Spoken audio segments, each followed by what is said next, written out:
friends to our DSSB channel that is A1 English 360 degree. आज मैं साहिबा Wick फिर आपका स्वागत करती हूँ अपनी टीजीटी पीजीटी की टेस्ट सीरीज में।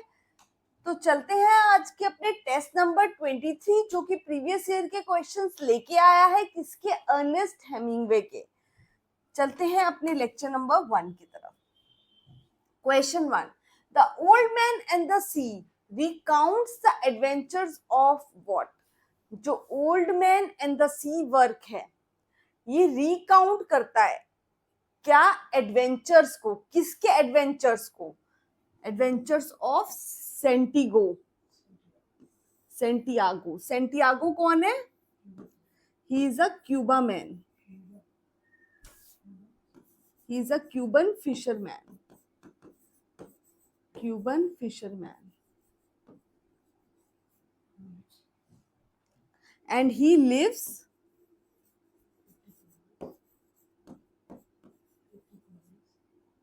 84 days और ये 84 days लिव करता है किसमें? And he lives 84 days in the sea without catching even a fish, without catching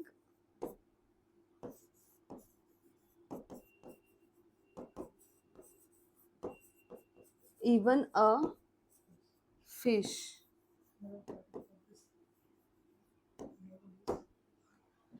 And the name of this novel is The Old Man and the Sea. Another title of this is The Sea is Being. इसका एक और title है The Sea is Being. And it is being published in year 1952.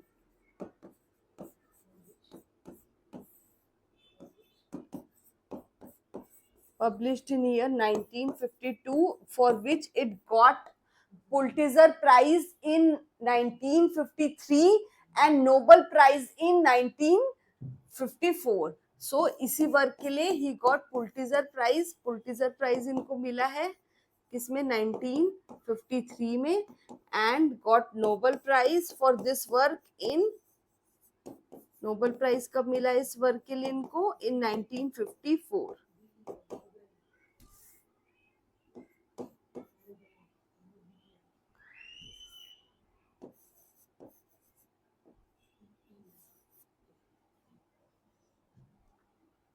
So the answer will be C, Santiago. Question 2, Hemingway's code hero. Hemingway का code hero था Santiago, तो वो किस novel का कोड हीरो था?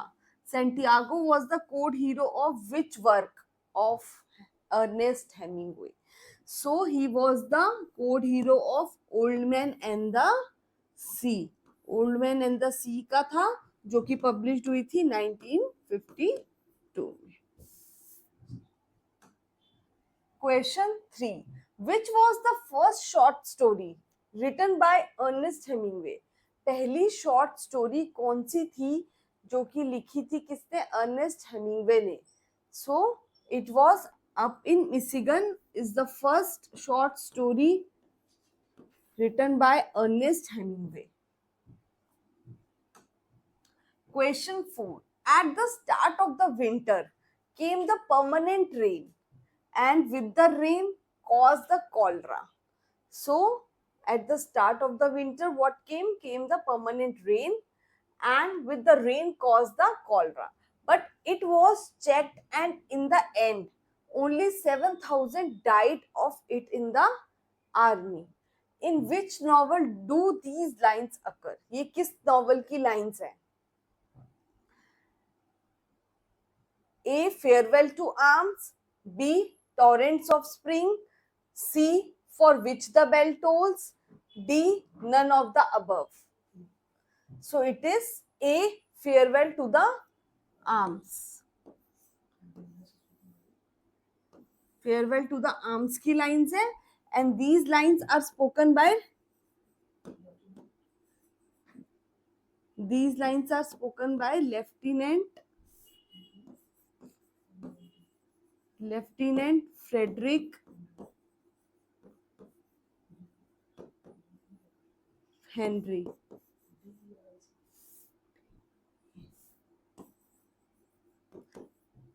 Lieutenant Frederick Henry.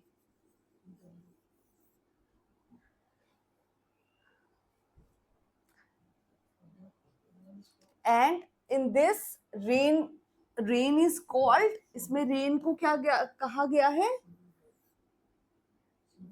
Symbol of death. इसमें जो rain है, rain becomes the symbol of recurring death. Symbol of recurring death.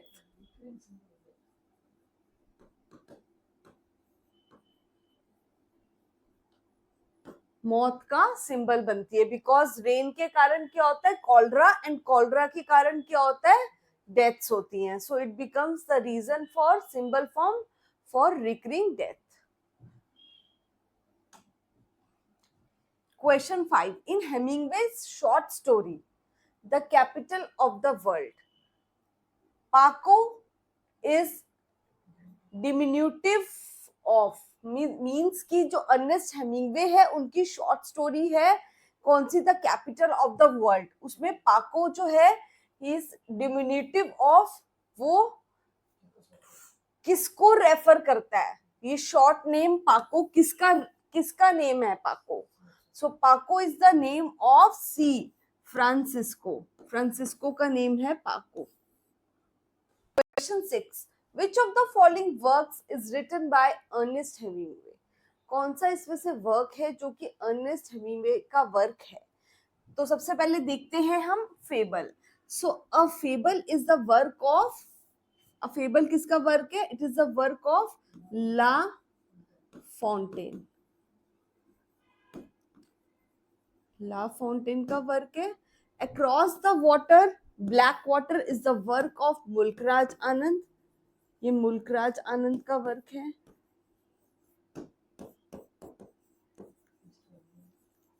Fiesta, इसका सबटाइटल है the sun also rises.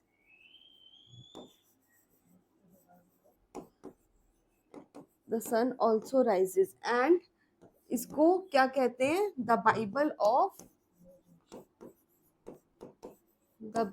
Of lost generation.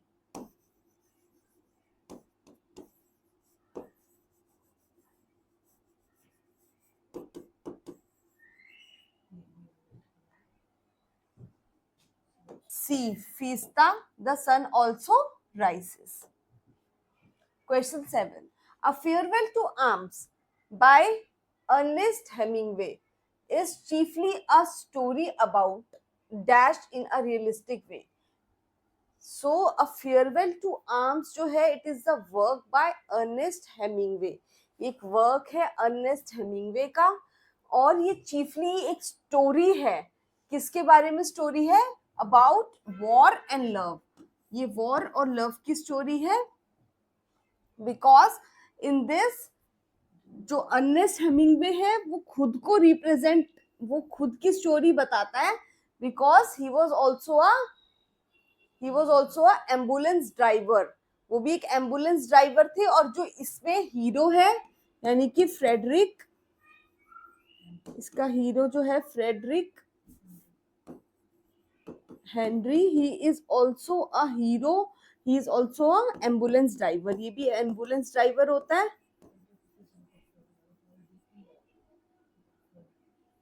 And he is also a ambulance driver. ये भी एक ambulance driver होता है.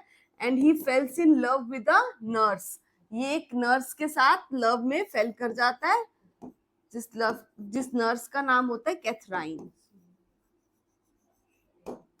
सो इट वॉज कैथराइन के साथ he falls in love during the war. जब ये एम्बुलेंस में जाता है हॉस्पिटल लेके लोगों को, एंड ये ऑल्सो ये भी घायल होता है. ये भी क्या कहते हैं, ही इज ऑल्सो इंजर्ड.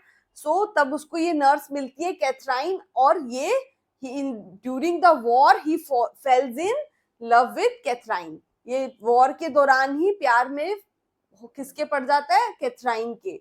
सो ये एक स्टोरी है फ्रेडरिक की, हेनरी की, and he war and love की स्टोरी है। Question 8. In which among the following novels did Hemingway uses the term the lost generation? ये term lost generation किस वर्क के लिए यूज होता है? So it is used for the sun also rises. ये sun also rises के लिए use होता है और इसको कहते हैं फीस्टा। फीस्टा इसका सबटाइटल है sun also rises का, and it is also called the Bible. इसको बाइबल भी कहते हैं, the Bible of lost generation.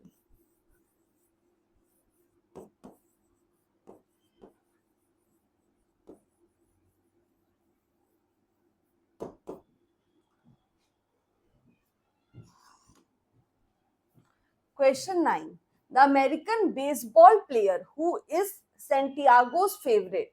एक अमेरिकन बेसबॉल प्लेयर होता है जो कि फेवरेट होता है सेंटियागो का, उसका क्या नाम होता है? सेंटियागो होता है fisherman, Cuban fisherman.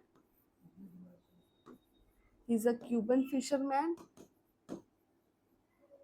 And he has a baseball player who is favourite. कौन सा उसका फेवरेट होता है इनमें से बेसबॉल प्लेयर, बताइए? It is Joe DiMaggio. Joe DiMaggio. Question 10. The line "a man can be destroyed but not defeated" has been taken from। एक man को डिस्ट्रॉय किया जा सकता है पर उसको डिफीट नहीं किया जा सकता, उसको हराया नहीं जा सकता। This line has been taken from A. The Old Man and the Sea। Question 11. Hemingway's novel A Farewell to the Arms। Hemingway का नॉवल है A Farewell to the Arms, which is being divided into how many books? कितनी books में divided है वो novel? It is divided into 5 books and it is published in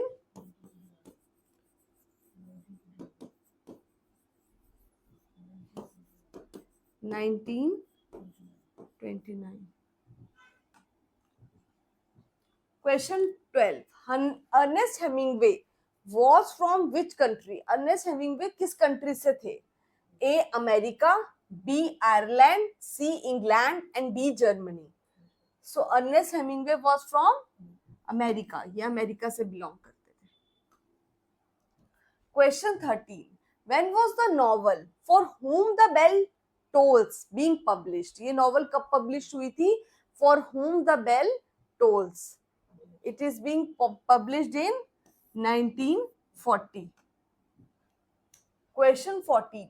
Which civil war forms the basis of Ernest Hemingway's novel For Whom the Bell Tolls?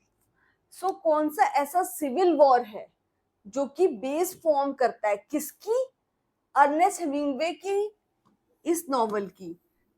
कौन सा ऐसा war है जो इस नॉवल में, इस नॉवल का बेस बनता है? For Whom the Bell Tolls।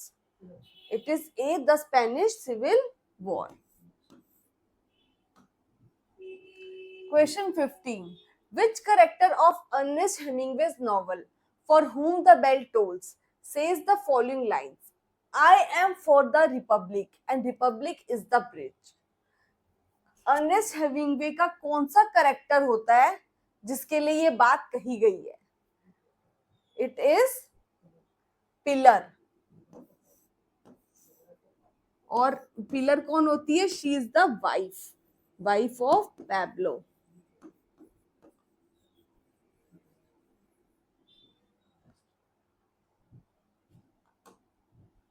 Question 16. What played the most important part in shaping the Ernest Hemingway's literary creations like Farewell to Arms? किसने सबसे ज्यादा रोल प्ले किया था अर्नेस्ट हेमिंगवे के वर्क्स को लिखने में? कौन सा वर्क की, कौन सी क्रिएशन लिखने में? Farewell to arms. क्योंकि ये जो वर्क है ये वर्क टोटली रिलेटेड है वॉर एंड लव से, क्योंकि वॉर के दौरान जब वो एम्बुलेंस ड्राइवर होते हैं तो उन्हें इंजरी होती है एंड हॉस्पिटल में नर्स से उनको लव हो जाता है. सो फेयरवेल टू आर्म्स जो है वो लव एंड वॉर की स्टोरी है. So it is based on the experiences of war. Question 17. Which of the following is not a work by the Ernest Hemingway? इनमें से कौन सा अर्नेस्ट हेमिंगवे का वर्क नहीं है? ओल्ड मैन एंड द सी उनका वर्क है, फेयरवेल टू आर्म्स उनका वर्क है, द सन ऑल्सो राइजेस जिसका सबटाइटल है फिएस्टा, ये भी उनका ही वर्क है. सो मोबी डिक इज और द वेल, इसका सबटाइटल है मोबी डिक और द वेल. ठीक है, मोबी डिक और the well and it is by the American writer. ये लिखा किसने है? It is by the American writer, by the American writer द्वारा लिखा गया ये, जिसका नाम था Herman Melville. Herman Melville.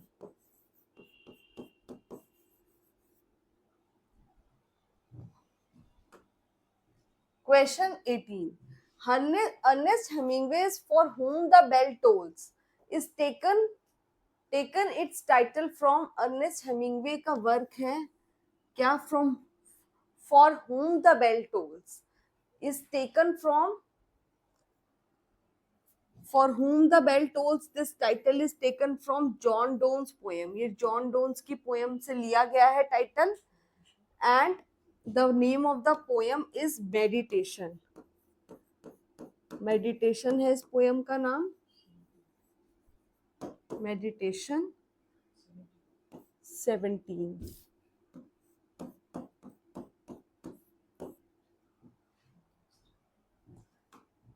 Question 19. Menolin is the name of Hemingway's The Old Man and the Sea. Menolin जो है is the name of a Hemingway's The Old Man and the Sea. So Menolin क्या है? Menolin is the character. ये character है किसमें? Old Man and the Sea में. It is a character of Old Man and the Sea. Question 20. Which work of Ernest Hemingway was called the Bible of the Lost Generation? So it is The Sun Also Rises, जिसका subtitle है fiesta. इसको कहते हैं Bible of the Lost Generation. And it is published in 1926. ये published हुआ है 1926 में.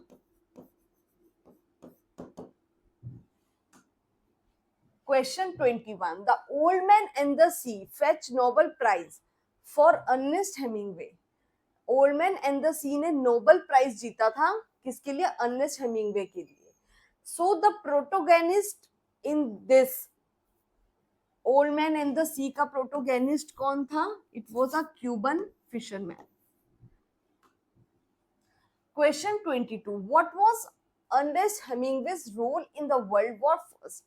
World war first में अर्नेस्ट हेमिंगवे किसका रोल प्ले कर रहे थे जब वो इंजर्ड हो जाते हैं? He was playing the role of ambulance driver. वो इंजर्ड हो जाते हैं and he is being taken to hospital where he met a nurse called Catherine, जिसका नाम होता है Catherine. Question 23. Which novel of Ernest Hemingway won the Pulitzer prize? कौन सी नॉवल है अर्नेस्ट हेमिंगवे की जिसने पुलिट्जर प्राइज जीता था? So it was the old man and the sea. It won the Pulitzer prize in 1953 and Nobel prize जीता था इन्होंने 1954 में. Question 24. When did Ernest Hemingway got the Nobel Prize? Nobel Prize Ernest Hemingway को कब मिला था? 1954 में. Question 25. The character Robert Jordan figures in. एक character होता है Robert Jordan जो किसमें होता है? Old Man and the Sea में, For Whom the Bell Tolls में a welfare to arms में, yes, the sun also rises में. For whom the bell tolls. It is a character in For whom the bell tolls. Question 26. Catherine Barclay is a character from. Catherine Barclay एक character होती है. This is a character from A Farewell to Arms. ये Farewell to Arms में character होती है and she is a nurse. ये एक nurse होती है and also the heroine of the novel. Heroine भी है novel की. Question number 27. Ernest Hemingway visited Spain during the Civil War and utilized his experiences in the book. वो civil war के दौरान अर्नेस्ट हेमिंगवे स्पेन में visit करा उन्होंने और उन्होंने सारा वहां का सिविल वॉर के दौरान माहौल देखा स्पेन का और वही सारी कहानी उन्होंने अपनी किस बुक में किस नॉवल में लिखी स्पेन की. सो उन्होंने अपनी स्पेन की कहानी लिखी for whom the bell tolls and it was being published in कौन से ईयर में पब्लिश हुआ ये 1940. Question 28. Which of the following statements is correct. इनमें से कौन सी चीज करेक्ट है. Ernest Hemingway was being killed in a battle. Ernest Hemingway killed किया गया था, मारा गया था एक बैटल के अंदर. Ernest Hemingway committed the suicide. Ernest Hemingway ने सुसाइड कमिट की थी. Ernest Hemingway was murdered in a street brawl. ये स्ट्रीट में मर्डर करे गए थे. His beloved gives him poison in the wife या वाइन, या उनकी बिलवेड ने उनको पॉइजन दी थी वाइन के अंदर. It was B option, that is Ernest Hemingway committed the suicide. उन्होंने सुसाइड कमिट की थी. उनकी डेथ कब पूछा जाएगा अगर पेपर में एग्जाम में, तो ध्यान रखिए he died due to suicide. Question 29. Hemingway's a farewell to arms. Hemingway का जो वर्क है a farewell to arms is being set in, ये कहां की कहानी है. फेयरवेल टू आर्म्स ये इटली की कहानी. It is the story of Italy. Question 30. Which of the following works was left incomplete because of Ernest Hemingway's sudden death? Ernest Hemingway की sudden death हो गई थी और उस वजह से उनका एक वर्क जो है वो इनकम्प्लीट रह गया था और वो वर्क है द गार्डन ऑफ ईडन. यानी स्वर्ग की बात हो रही है और ये वाला स्वर्ग का वर्क लिखने से पहले ही वो स्वर्गवासी हो गए थे. So the garden of Eden, Eden mean स्वर्ग, तो ये वाला वर्क लिखने से पहले ही ये स्वर्गवासी हो गए. So this is all for today. You can contact me with A1 English 360